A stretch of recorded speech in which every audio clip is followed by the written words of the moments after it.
Is the Mark 8 still as good as its predecessors? We're gonna find out on track.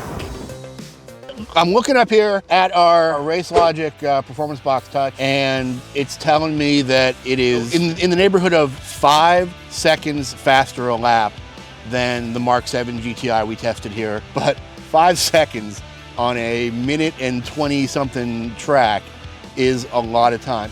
And so much of it is maybe not necessarily in absolute performance. I'll have to look at the data, but the fact that you have access to 102% of what this thing is capable of at all times. It is one of the most driver-friendly cars I have ever experienced. The limits are not particularly crazily high. In fact, there's a few places where you have to actually work around things. Like there's quite a bit of body roll, there's quite a bit of dive and pitch and roll.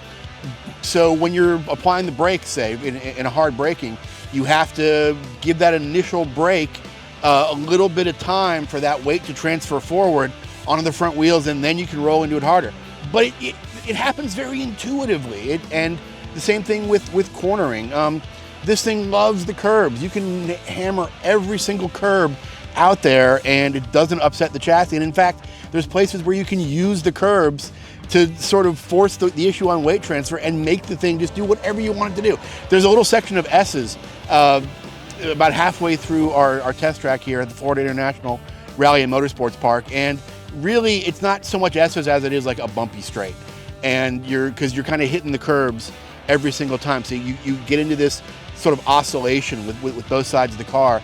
But then the last one, you have to go into a very tight right-hand hairpin. And with this car, you can use the final curb to kind of upset the car, flick it to the left a little bit, and then do like a Swedish flick back to the right. And it's very intuitive. So dynamically, what they've managed to do with this thing is really impressive. But if you look at the pedigree, it kind of makes sense now. But what they've done with the Mark 8 is they've taken a lot of the really good parts from the Mk7 Golf R, which was a phenomenal driver's car, and they've adapted them over to this.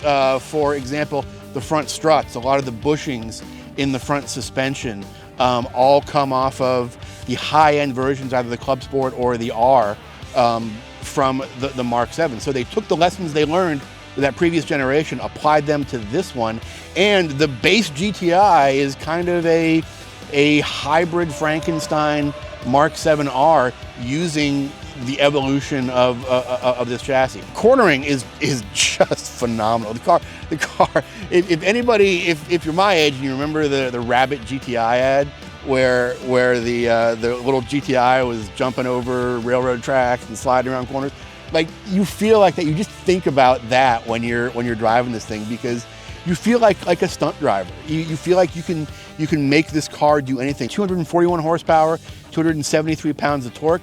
That is up from 228 horsepower and 258 pounds of torque in the previous GTI. Now, a lot of that torque is down on the deck, like below 2,000 RPM, which is impressive for a small motor. But they managed to do it. And one thing they managed to do in this is they make the entire rev range relevant. DSG transmission works. If you've ever driven a DSG, you know they're one of the better twin clutches out there. In fact, the DSG in this Mark 8, just like so many of the other parts, uses the clutch from the Golf R, the previous Mk7 Golf R. So when you get to upgrading these things, you know that you've got a clutch that can handle a little more horsepower. I did most of my laps in manual mode, and then I did a couple of laps in sport automatic mode, and I was just a tiny fraction off in sport automatic mode, a little bit slower than my times in manual mode. I think on some tracks though, if you don't feel like doing your own shifting at all, you will have absolutely identical times in manual mode versus sport automatic mode. But also the paddles are a delight to use. The reaction is timed well. My big complaint with this car does not take place on the racetrack at all. My big complaint, and I feel like I'm just jumping on the bandwagon here because it's everybody else's complaint with this car, is the controls are kind of lousy. I am not as angry with the infotainment center as some folks are. Once you actually sort of figure out the architecture of the infotainment center, it's not that bad. It's like learning to use an iPhone for the first time. Once you figure out the logic behind the controls, it's okay. It's no better, no worse than many other infotainment centers out there. Dynamically, I cannot fault this thing at all.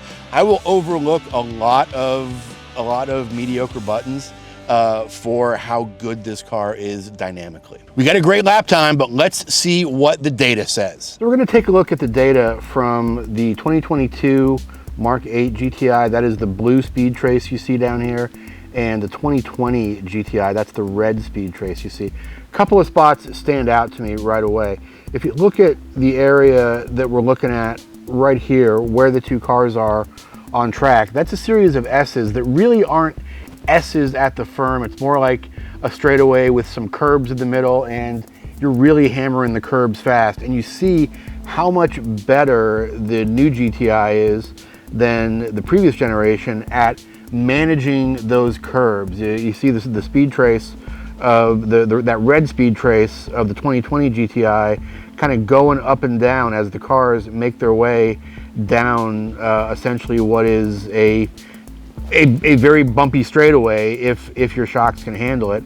And we see that the shocks on the 22 were far more adept at handling those bumps than the shocks on the 2020. So when you're thinking about upgrading those shocks, realize that that is not as important possibly on this Mk8 Golf as it was on the Mk7, based on just that piece of data alone. Another place we see a big difference is as soon as these cars get up into the higher gears, we can see these cars accelerating out of what is the slowest corner on the track. They both have the same minimum speed, 26 miles an hour, 26.25 miles an hour, but we can see the blue trace of the newer car. Basically, as soon as it hits third gear, that blue trace starts pulling away from that red trace, and we can see the terminal speed by the time it gets to the braking zone for the next straightaway is a good about 3 or 4 miles an hour faster than the red speed trace.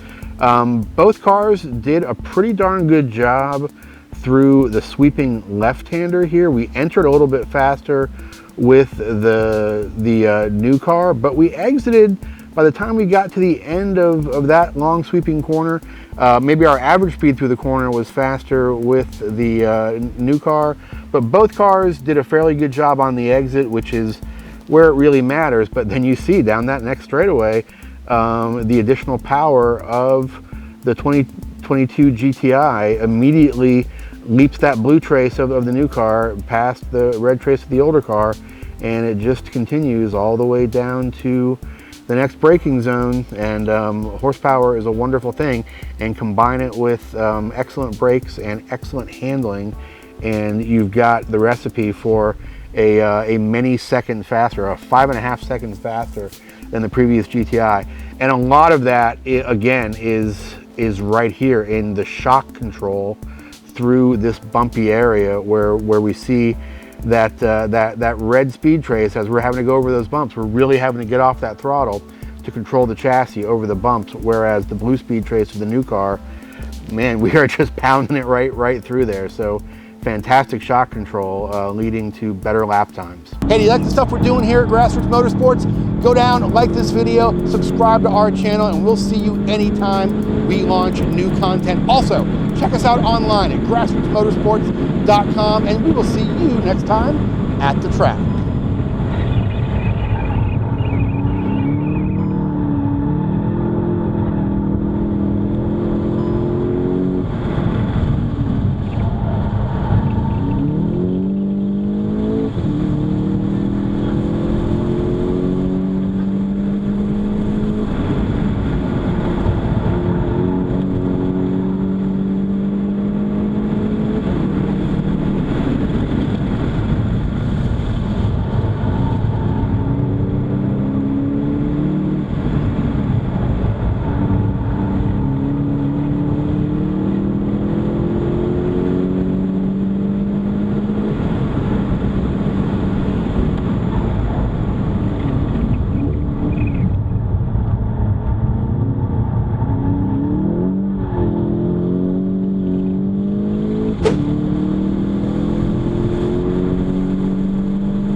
Support brands that support grassroots motorsports. Get your chemical solutions from CRC Industries. Visit crcindustries.com to learn more.